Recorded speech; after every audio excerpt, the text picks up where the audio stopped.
Big up. Aujourd'hui en Afrique, il est devenu difficile pour les riches de la famille d'aider leurs frères et sœurs. Parce que malheureusement, dans beaucoup de familles africaines, surtout des familles pauvres, devenir riche, toi issu de la famille pauvre, devient une histoire compliquée pour toi. Si tu commets l'erreur d'offrir peut-être une voiture à un frère ou une sœur, une moto, pour l'aider à lancer son business, là, tu t'es créé tous les problèmes de la terre. S'il meurt d'accident, tu l'auras vendu. S'il fait même un accident, c'est une tentative de vente ratée. Et c'est comme ça se passe. S'il lui arrive un malheur, tu seras responsable. Simplement parce que en Afrique, on n'accepte pas encore le fait qu'un enfant issu d'une famille pauvre puisse se battre par tous les moyens pour accéder à la lumière, pour accéder à la richesse. Dès que tu deviens riche, tu deviens le suspect numéro un de la famille. Tout le monde cherche des raisons de ta richesse. Soit il a trempé, il est entré dans les sectes, il marche avec les gens bizarres, il vend les gens la nuit. Et s'il y a un événement dans la famille où tu viens dans ton élan de gaieté déposer la plus grosse enveloppe pour aider toute la famille, ça devient que tu cherches des têtes à vendre. Malheureusement, c'est ça. Ton frère va tourner autour de toi pour te proposer, pour te présenter mille et un projets. Mais le jour où tu choisis de lui donner un peu d'argent pour lancer son projet, c'est sa propre femme qui amène ses enfants chez les marabouts pour les blinder pour que tu ne les vendes pas à cause de l'argent que tu as donné à son mari. Ses frères de même mère, chacun court chez les marabouts. Oh, je protège ma tête. Mon frère est entré dans l'affaire là avec son frère. Voilà comment on a planté la graine de pauvreté dans notre tête au point en Afrique, on n'arrive plus à s'en sortir. J'ai souvent l'habitude de dire, pour tuer quelqu'un aujourd'hui, tu n'as plus besoin d'un pistolet ou d'un poignard. Implante la mauvaise graine de pauvreté dans sa tête. Il va se miner tout seul, il va se désintégrer tout seul.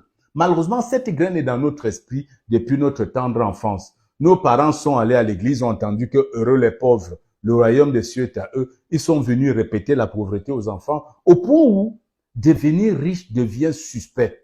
On a peur de l'argent. Et quand un des nôtres devient riche, on blinde toute la famille contre lui. On amène toute la famille chez les marabouts pour les blinder, pour que toi, tu ne les vendes pas. Et du coup, ça devient difficile aujourd'hui d'aider ses frères et sœurs, parce que tu as peur, tu peux aider quelqu'un, demain il lui arrive un malheur, ton nom est partout. On t'amène partout, chez tous les marabouts. Il y en a même à qui on a demandé de traverser les cadavres dans leur famille. Parce que malheureusement, ils ont aidé les cousins, les frères et sœurs, et ceux-ci ont connu des malheurs, de mourir dans des accidents. On leur demande de traverser les cadavres. Vous voyez, avec ça, comment est-ce qu'on peut encore avoir le courage d'aider quelqu'un chez nous?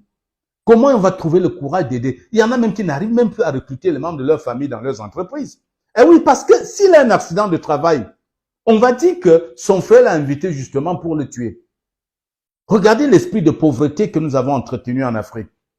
On nous a élevés avec le principe de pauvreté de telle sorte qu'un enfant qui se détache de ce principe se bat et trouve la lumière, devient l'éternel suspect. On le regarde bizarrement. Quand il y a un deuil dans la famille, quand il descend, vous entendez les chuchotements. Le voilà, non. Alors que le pauvre défunt, peut-être c'est un de ceux-là qui ont négligé, un de ces gens qui négligent tellement leur hygiène de vie que la moindre maladie vient les balayer. Mais ça devient le problème de ce frère qui s'est battu de devenir riche. On le soupçonne. Même s'il donne son argent, on accepte, mais derrière, on est en train d'attendre sa chute. On attend le jour où il va mourir. Et si par malheur, un malheur lui arrive, ou alors un accident lui arrive, on va dire, il paye pour tous les morts de la famille. C'est ça. De grâce. Ne cherchons pas une chose en embrassant son contrat en même temps.